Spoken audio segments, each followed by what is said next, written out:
हमारे साथ केडियानॉमिक्स के सुशील केडिया जुड़ गए हैं। स्वागत है सुशील जी आपका। Good afternoon. अपना समय देने के लिए आपका शुक्रिया।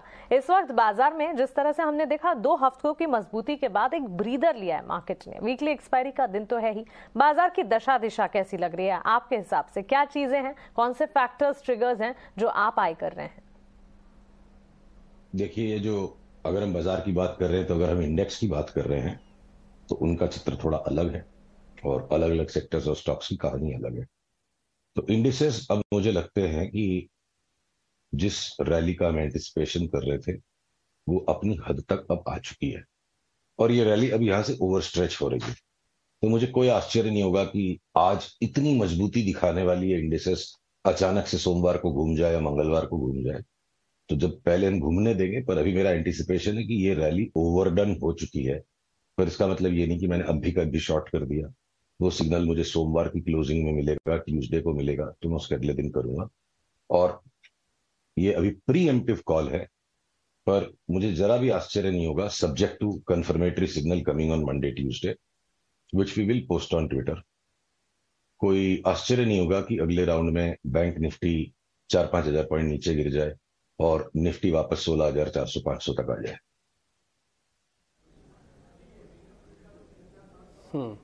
इंटरेस्टिंग है सर। आप जब भी अपनी बात रखते हैं तो ये बात ज़रूर मार्केट में होती हुई दिखती है। खैर, आपके कई फॉलोअर्स में से एक फॉलोअर मैं भी हूँ आपका, तो जो रेगुलर आपके ट्वीट्स को देखता हूँ, समझता भी हूँ।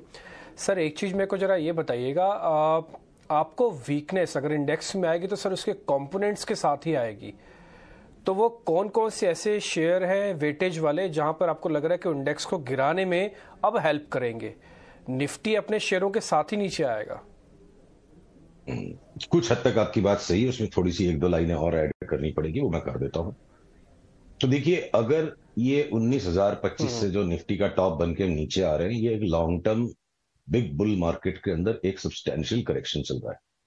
और उस करेक्शन का एक लेग पूरा हुआ था जब हम अभी कुछ दिनों पहले 16,800 तक गए थे, और उस लेग के बाद अब एक कनेक्टिंग रैली मात्र आई है। अब सेकंड लेग इस फॉल का आएगा जो 19,000 से शुरू हुआ था। तो गिरते बाजार में शॉर्ट करने के लिए अलग शेयर्स की हम लिस्ट बनाते हैं बेस्ड ऑन रिलेटिव वीकनेस, और रैली के मार्केट में अलग स्टॉक्स की लिस्ट बनाते हैं कि इनको लेना है चाहे इंडेक्स गिरती भी जाए। तो अगर ये फॉल आना शुरू हो जाता है, आज की तारीख में वो प्रीएम्प्टिव है, मंडे ट्यूसडे को उसको रिवाइज करना पड़ेगा, तो मैं रिलायंस नहीं बेचूंगा, मैं सीमेंट के शेयर नहीं बेचूंगा, मैं रिफाइनरीज नहीं बेचूंगा, मैं अडानी के कोई भी शेयर नहीं बेचूंगा। तो बचे क्या? तो बचे हमारे पास ऑटो के कुछ शेयर्स हैं, तो मैं मारुति बेचूंगा पर महिंद्रा एंड महिंद्रा में लॉन्ग रहूंगा। तो केमिकल्स के स्टॉक्स को मैं नहीं बेचूंगा, फर्टिलाइजर्स को मैं नहीं बेचूंगा फिलहाल। तो बचे क्या? बैंक्स। तो बैंक्स में जितने भी ग्लैमरस स्टॉक्स हैं, ये आपका आईसीआईसीआई हो गया या एक्सिस हो गया या एचडीएफसी बैंक हो गया, ये इस फॉल को लीड करेंगे, ऐसा इस वक्त मेरा अनुमान है। आने दीजिए उस फॉल को। और बैंक्स अगर सबसे ज्यादा घटेंगे तब भी मैं पब्लिक सेक्टर बैंक्स को बिल्कुल नहीं बेचूंगा, क्योंकि अगले करेक्शन के बाद जहां भी जाके रुकेगा, मुझे लगता है पब्लिक सेक्टर बैंक्स में अनाप शनाप पैसा तेजी करके बनेगा। तो अर्जुन की तरह दोनों हाथ से तीर तो कोई मार नहीं सकता है। तो जिस चीज में हमें 50-60% भी कमाना है अगले 10-12% करेक्शन के बाद, तो पीएसयू बैंक्स मुझे नहीं बेचने। पर अगर ये फॉल नेक्स्ट वीक स्टार्ट हो जाता है तो मारुति शॉर्ट कीजिए, आईटीसी शॉर्ट कीजिए, आप आईसीआईसीआई बैंक शॉर्ट कीजिए, और आईटी स्टॉक्स तो एज इट इज इनकी रैली पहले ही फिजल आउट हो गई है, तो जहां वीकनेस है उनको और शॉर्ट कीजिए। तो अगर ये शॉर्ट कॉल आएगा तो वो करेंगे, और गिरते बाजार में भी हमें महिंद्रा नहीं बेचना, सीमेंट नहीं बेचना, तो अलग अलग हिसाब से चलेगा बाजार।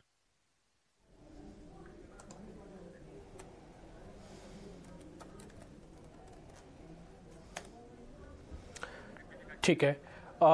एक चीज़ मिस्टर केडिया मेरे को आपसे और समझनी, जैसे अभी आपने बहुत ही अच्छे से बताया कि अच्छा क्या क्या वीक हो सकता है, और आपको थोड़ा बैंकिंग के जो बड़े नाम है उस पर डाउट है। सर, एक रैली ना काफ़ी दिनों के बाद आई है, थोड़ा प्रॉमिसिंग लग रही है, वो फार्मास्यूटिकल्स की है। चारों तरफ ना चर्चा सी होने लगी है। मैं चर्चा पे नहीं जा रहा, मैं सिर्फ